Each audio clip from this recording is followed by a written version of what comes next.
የእስራኤሉ መሪ እጅግ አስደንጋጭ የተባለን ማስጠንቀቂያን ሰጥተዋል። ዓለም አደጋ ላይ ይገኛል። ኢራን በስቅላት መቅጣቷን ወይም ደግሞ መግደሏን እንግዲህ አሳውቃለች።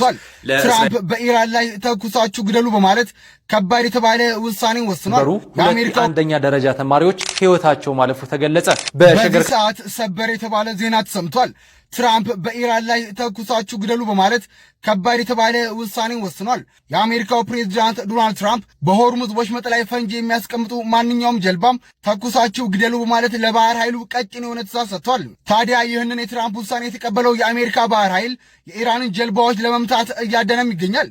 ኢራንም ለአሜሪካ ውሳኔ አጸፋ የኢንተርኔት ኬብሎችን መቁረጥና የባቤል ኤልመንደብ ባህር መዝጋት እንዲሁም ሌሎች ከባባድ እርምጃዎችን እንደምትወስድ እየዛተች ትገኛለች። ሁኔታዎች አሁን ላይ ከምንጊዜም በላይ እየተባባሱ ይገኛሉ።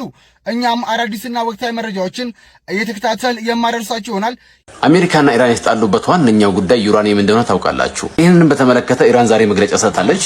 በመግለጫቸውም ምናልባት አሜሪካ ወደ ኢራን ገብታ ለመውሰድ ትሞክራለች፣ ግን የኛ የበለጸገ ዩራኒየም በእስያም መገኘቱ ማንም እርግጠኛ አይደለም፣ በተለያዩ ቦታዎች በትነን አስቀምጠናቸዋል ብለዋል። ምናልባትም ወደ ሀገሪቷ ገብቶ ባዶ ባርሜሎችን በመያዝ ዩራኒየሙን አግኝተናል በማለት ድል ሊያውጁ ይችላሉ፣ ግን እኛ ቅድመ ሁኔታዎችን ወስደናል ብለዋል። ለአሜሪካ ሌላ ኪሳራ። እመኑኝ፣ አሜሪካ በዶናልድ ትራምፕ ውስጥ የምትቆይ ከሆነ ማለት ነው አንድ ቀን በዚህ ሰውዬ ስራ የአሜሪካ ባንዲራ ዝቅ ብሎ መውለብለቡ አይቀርም። እንግዲህ የተማመነባቸው ሁሉ እየከዱት ይገኛሉ። የአረብ ሀገራትን ተማምኖ ነበረ ከኢራን ጋር ጦርነት የጀመረው። እንግዲህ እነሱም አሜሪካ ከማንኛውም ጥቃት ትጠብቀናለች ሲሉ ብዙ ነገራቸውን ለአሜሪካ ሰጥተው ነበረ። በዚህም ምክንያት ከኢራን ጋር ግጭት ውስጥ ገብተው ነበረ። በተደጋጋሚ በኢራን ጥቃት ተሰንዝሮባቸዋል። ታዲያ ኳታር አሜሪካንን አስደንግጣታለች። በትናንትናው ዕለት ያልተረጋገጠ ዜና ላይ የአረብ ሀገር መሪዎች አሜሪካን እየተቃወሙ ይገኛሉ ብያችሁ ነበረ።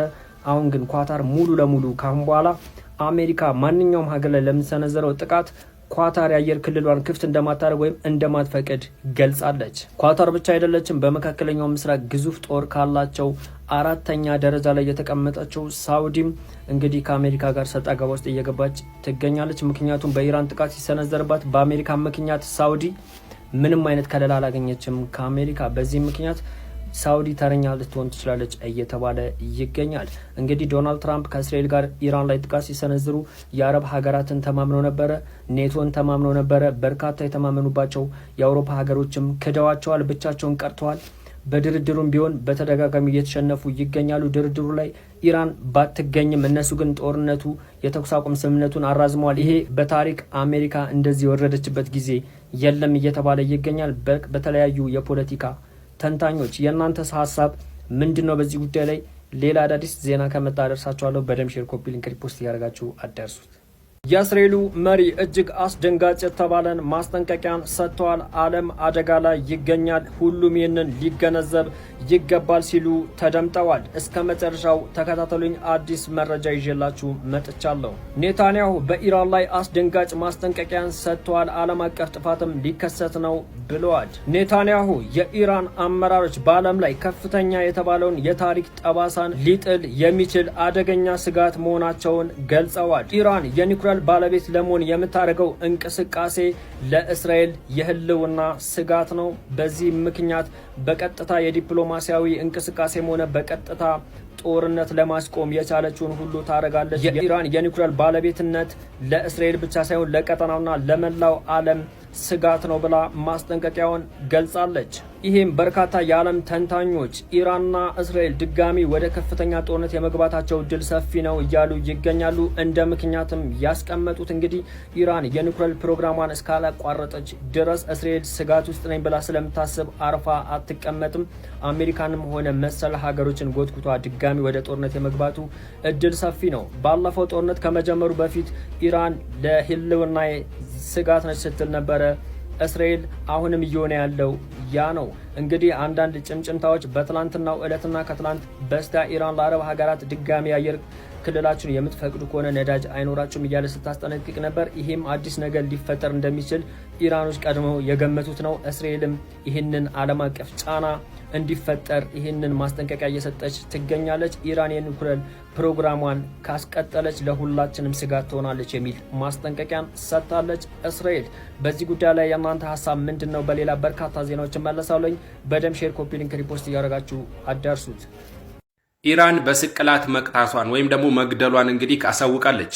ለእስራኤሉ የስለላ ድርጅት ሞሳድ ሲሰራ ያስኩት ነው ያለችውን የ55 ዓመቱን ማህዲን ፈርዲን እንግዲህ በሞት ቀጥቷለች። የመጨረሻውም ደግሞ ከእስራኤል ጋር ግንኙነት አላቸው ተብሎ ከተያዙ የተገደለውም ሆኗል ማለት ነው። ይህ ሰው በአቶሚክ መቆጣጠሪያ ውስጥ ኃላፊ የነበረና የሲቪል መከላከያ ኃላፊ የነበረ ነገር ግን እዛ ውስጥ እየሰራ ማለት ነው ለእስራኤሉ የስለላ ድርጅት ሲሰራ የነበረ የተለያዩ የሰርቨርና እንደዚሁም ደግሞ የዩሲቢ መረጃዎችን አሳልፎ ለእስራኤል የሰጠ የግንባታ ቦታና እንደዚሁም ደግሞ የደህንነት ቦታዎችን ለእስራኤል አሳልፎ ሰጥቷል በማለት ነው እንግዲህ ኢራን ይህንን ሰው ከሰሞኑ በሞት የቀጣችው ወይም ደግሞ በሞት የሸኘችው ማለት ነው። ይህ ሰው በ2023 ተይዞ የ10 ዓመት ተፈርዶበት ነበረ። ነገር ግን ኢራን አያዋጣም በማለት እንግዲህ አሁን ላይ ይህ ሰው እንግዲህ በሞት እንዲቀጣ ተደርጓል ማለት ነው። ተፈጻሚም እንደሆነ ነው አሁን ላይ የተነገረው ማለት ነው። በዛሬው ዕለት በኩሬ ውስጥ ሲዋኙ የነበሩ ሁለት የአንደኛ ደረጃ ተማሪዎች ሕይወታቸው ማለፉ ተገለጸ።